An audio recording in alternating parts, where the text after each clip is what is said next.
Yes, hello friends. Today we will solve question number 15, E, F and G. Okay. See, in this question, E, F and G are partners sharing profit and loss in the ratio of 4:3:3 means old ratio इनका है 4, 3 and 3 और बहुत ही simple है यहाँ पर question में ratios क्योंकि यहाँ पर E जा रहा है, E इज़ रिटायरिंग, तो बाकी जो बचा F एंड G तो उनका gaining ratio as well as new ratio दोनों क्या रहेगा 3:3 मतलब 1:1 बराबर। तो old gaining and new ratio पहले ही मिल जाएगा और कोई यहाँ पे ट्विस्ट नहीं है। ठीक है, जैसे कि आपको पता है कि पहले मैं क्वेश्चन में जो 5 स्टेप्स है वो कैलकुलेट करके आपको बताता हूँ, मगर फिर भी एक बार पूरा मैं आपको बता देता हूँ कि क्वेश्चन में क्या क्या है। और एक छोटा सा ट्विस्ट यहाँ पर है जो हमें ध्यान में रखना है। तो अगर आप क्वेश्चन पढ़ोगे तो क्वेश्चन में यहाँ पर देखो लिखा है prepare profit and loss adjustment account. तो ये तो पहली बार आया भाई, है ना। तो देखो profit and loss adjustment account और कुछ भी नहीं है, रीवैल्यूएशन का दूसरा नाम है। ठीक है, रीवैल्यूएशन का क्या है, दूसरा नाम है, मतलब इसका यही होता है। रीवैल्यूएशन का मतलब होता है profit and loss adjustment account. ठीक है, तो आपको सिर्फ रीवैल्यूएशन की जगह लिखना है profit and loss adjustment account, इसीलिए मैंने इसको यहाँ पर सर्कल करके बताया है कि वही है सिर्फ उसका नाम चेंज है। ठीक है, यस। चलो तो क्वेश्चन शुरू करते हैं। उसमें सबसे पहले हम करते हैं इनका बैलेंस रख देते हैं। बैलेंस इनका कितना है 8,000, 5,000 एंड 2,000 और कैश का बैलेंस यहाँ पर कितना है वो है 400 रुपीज़। ठीक है, ये हो गया हमारा सेकंड स्टेप। थर्ड स्टेप में हम रिजर्व डिस्ट्रीब्यूट करते हैं, जनरल रिजर्व डिस्ट्रीब्यूट करेंगे। तो जनरल रिजर्व यहाँ पर हमारे पास है 2,000 रुपीज़, इसे हम 4:3:3 में डिस्ट्रीब्यूट करेंगे तो आएगा 800, 600 एंड 600। ठीक है, तो ये हो गया हमारा third step. Then after fourth step. Fourth step में देखो यहाँ पर सिर्फ 3 एडजस्टमेंट है। उसमें पहला एडजस्टमेंट है that is value of land and building is 7,000 and furniture is 2,000। बराबर, मतलब लैंड एंड बिल्डिंग में 1,000 इंक्रीज़ हो गया और फर्नीचर में 1,000 डिक्रीज़ हो गया। और स्टॉक के लिए लिखा है stock is over valued by 10%। अगर स्टॉक 10% ओवर वैल्यूड हो गया है तो इसका कैलकुलेशन मैंने आपको लास्ट क्वेश्चन में भी बताया था कैसे करेंगे। 10/110, ये 110 कहाँ से आया, तो 100 + 10, ये 100 + 10 करेंगे तो आएगा 110। बराबर, ये क्योंकि ओवर वैल्यूड है तो कितना ओवर वैल्यू हो गया है 600 रुपीज़। तो 600 रुपीज़ यहाँ पे लिखेंगे और यहाँ पर हमारा जो स्टॉक है, सॉरी मैं भूल गया हूँ स्टॉक लिखना। यस, हमारा स्टॉक यहाँ पर आएगा दैट इज़ 6,000, क्योंकि ये ओवर वैल्यूड था तो 600 इसमें से कम कर देंगे। ठीक है, यस, बस सिंपल है। बाकी के जो भी है हमारे एसेट्स एंड लायबिलिटी वो एज इट इज़ रखेंगे। कैसे, लैंड एंड बिल्डिंग आ गया था, फर्नीचर आ गया, बराबर। तो बाकी क्या क्या बचा था, furniture, free hold asset, debtors, creditors and bills payable, ये सबको हम एज इट इज़ रखेंगे। ठीक है, और यहाँ पर हम profit and loss adjustment account को क्लोज करेंगे तो यहाँ पर आएगा लॉस। ठीक है, तो ये लॉस हम यहाँ पर डिस्ट्रीब्यूट करेंगे old partner old ratio means E F and G को।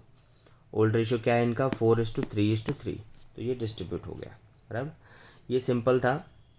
ये जो ब्लू कलर से जो भी लिखा है वो हमारे लिए है स्टेप 1 to 5। ठीक है, चलो अब हम आगे बढ़ते हैं, इसमें मेन स्टेप पर जाते हैं हम। तो मेन स्टेप नंबर 6 है जो है गुडविल। बराबर, तो सबसे पहले हम यहाँ पर देखें तो ओल्ड गुडविल हमें दिया है, कितना है ओल्ड गुडविल 1,000 रुपीज़। अगर हम इसे डिस्ट्रीब्यूट करें 1,000 रुपीज़ को तो यहाँ पर लिखेंगे हम टू गुडविल अकाउंट, और ये 1,000 को भी हम अगर डिस्ट्रीब्यूट करें तो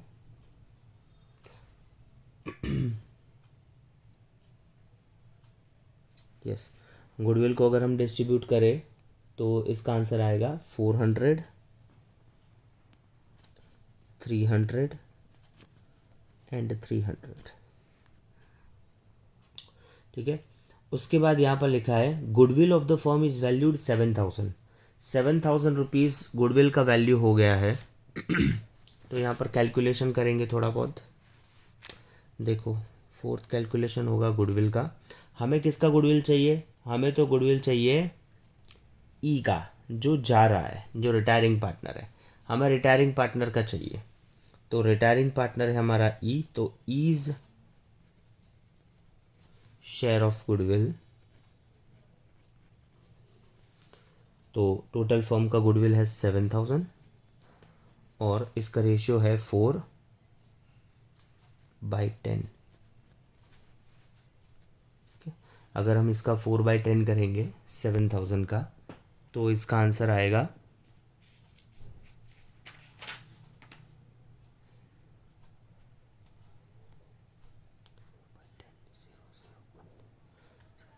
7 4 28। ठीक है। तो इसका आंसर आएगा 2800, 110 कट। तो ये क्या आया हमारा? E's share of goodwill. अगर ये ई का शेयर आया 2800, तो इसे डिस्ट्रीब्यूट कौन करेगा? इसे डिस्ट्रीब्यूट करेगा एफ एंड जी, बराबर।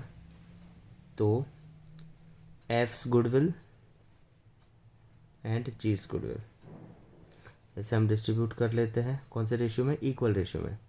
तो 2800 को अगर हम इक्वल रेशियो में डिस्ट्रीब्यूट करें तो ये आएगा 1400। ये दोनों को लेके आना पड़ेगा 1400। और यहाँ पर हम कैसे रखेंगे इसको?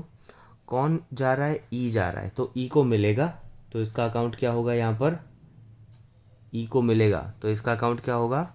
क्रेडिट। और एफ एंड जी दे रहा है तो इनका अकाउंट क्या होगा? डेबिट। ठीक है। तो यहाँ पर हम लिखेंगे बाय एफ्स कैपिटल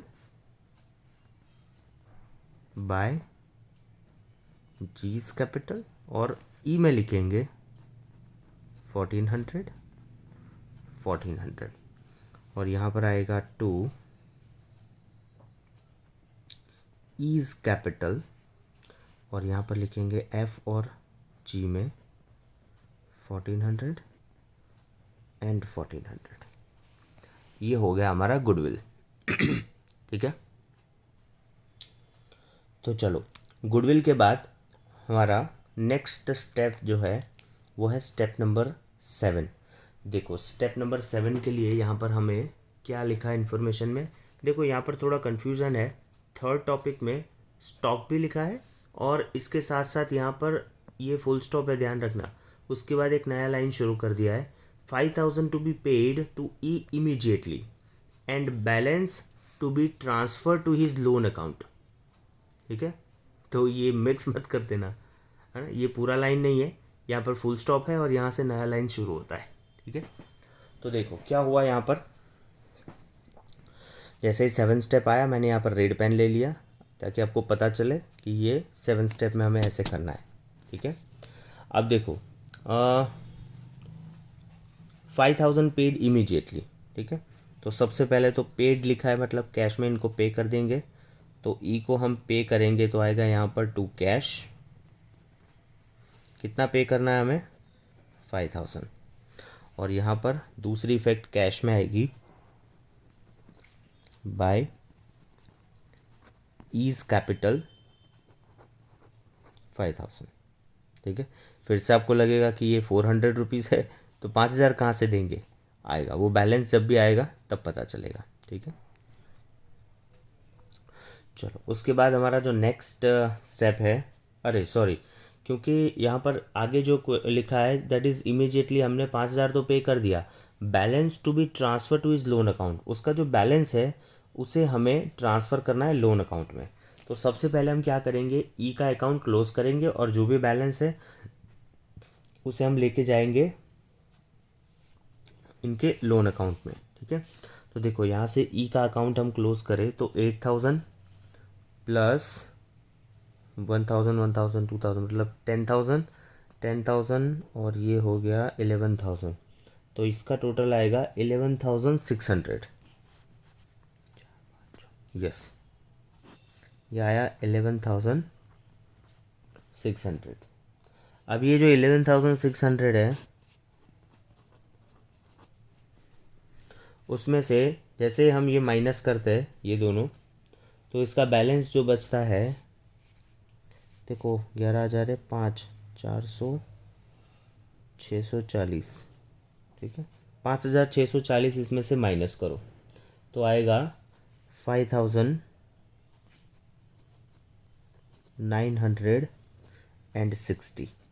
ये हम लिखेंगे टू इज़ लोन अकाउंट, और बैलेंस शीट में यहाँ पर रख देंगे इसको इज़ लोन 5,960। ठीक है, ये पूरा हो गया हमारा 7 स्टेप। नहीं सॉरी, अभी तो स्टार्ट हुआ है 7 स्टेप, क्योंकि मेन टॉपिक बाकी है 7 स्टेप का। ठीक है, देखो क्या लिखा है, F and G will bring necessary cash in equal proportion in such a manner that E is to be paid is due fully and 2,000 remain as a working capital। देखो फिर से वर्किंग कैपिटल का question आया।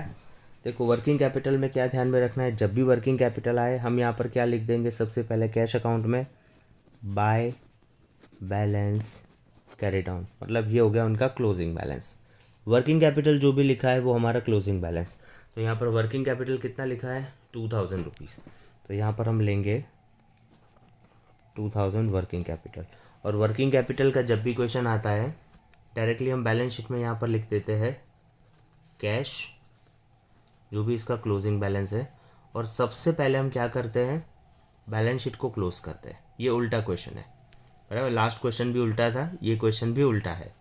तो पहले हम इसका total करेंगे, तो देखो 7 + 2, बड़ा ईजी है टोटल इसमें। ठीक है, तो इसका टोटल होता है 7, 8, 9,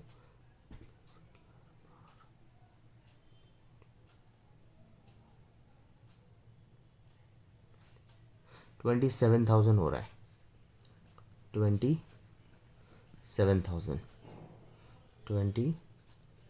27,000, और 27,000 में से इसको माइनस करेंगे तो जो भी बैलेंस आएगा तो हम क्या करेंगे, 8,000, 2,000 एंड 5,960, ये तीनों को इसमें से माइनस करेंगे तो जो भी आंसर आएगा वो आएगा हमारा 11,040, और इसे हम लिखेंगे यहाँ पर कैपिटल ऑफ एफ एंड जी, जो बचा एफ एंड जी।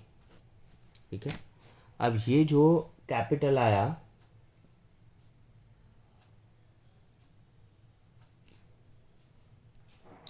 अब यहाँ पर ध्यान में रखने जैसा ये है कि ये जो कैपिटल आया 11,040, इसको कौन से रेशियो में डिस्ट्रीब्यूट करेंगे ये पता ही नहीं है हमें। ठीक है, तो इसको करने के लिए ध्यान में ये रखना है कि देखिए ये थोड़ा उल्टा क्वेश्चन इसलिए है क्योंकि यहाँ पर ये लिखा है कि F and G will bring necessary cash, कितना कैश नहीं बताया, हाँ, मगर प्रपोर्शन दिया है, कौन से प्रपोर्शन में कैश लाएंगे, वो इक्वल प्रपोर्शन में। तो देखो यहाँ पर हमारा कैश अकाउंट जो है ना, उसे पहले हम क्लोज करेंगे, जैसे 5,000 एंड 2,000, तो ये कितना हो गया 7,000, और 7,000 में से अगर मैं 400 माइनस करूँ तो ये आएगा 6,600। ठीक है, तो ये 6,600 जो है ना, वो कौन से रेशियो में वो लेकर आए हैं, इक्वल रेशियो में। तो यहाँ पर मैं लिखूँगा टू पार्टनर्स कैपिटल अकाउंट, और कौन से रेशियो में रखेंगे इनको, एफ और जी, एफ जी इक्वल रेशियो, मतलब 3,300 एंड 3,300। ठीक है, तो ये जो है 3,300 ये हम लिखेंगे यहाँ पर, और क्या लिखेंगे, बाय कैश, एफ एंड जी में लिखेंगे 3,300 एंड 3300।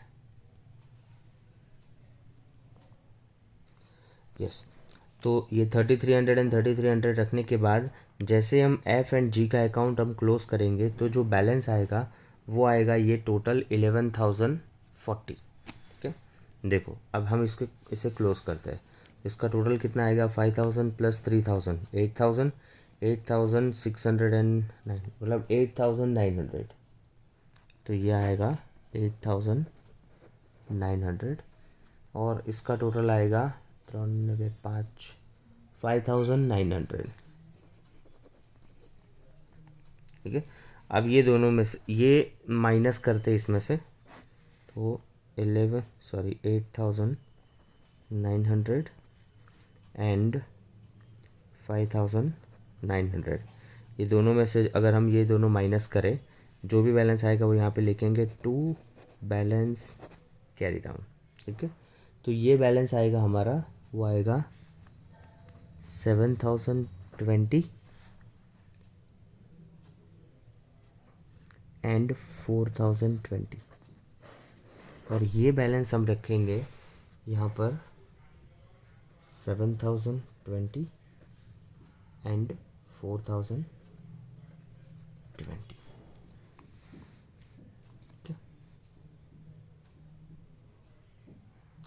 तो देखो यहाँ पर तो कुछ टैली हुआ ही नहीं है ना, फिर से एक बार बता देता हूँ। चलो देखो क्या किया हमने, सबसे पहले जो ये 2,000 का वर्किंग कैपिटल था तो उसे यहाँ पर रख दिया हमने 2,000 रुपीज़, और फिर जैसे ही हम इसका टोटल करेंगे तो जो बैलेंस आएगा वो हमने यहाँ पर रखा।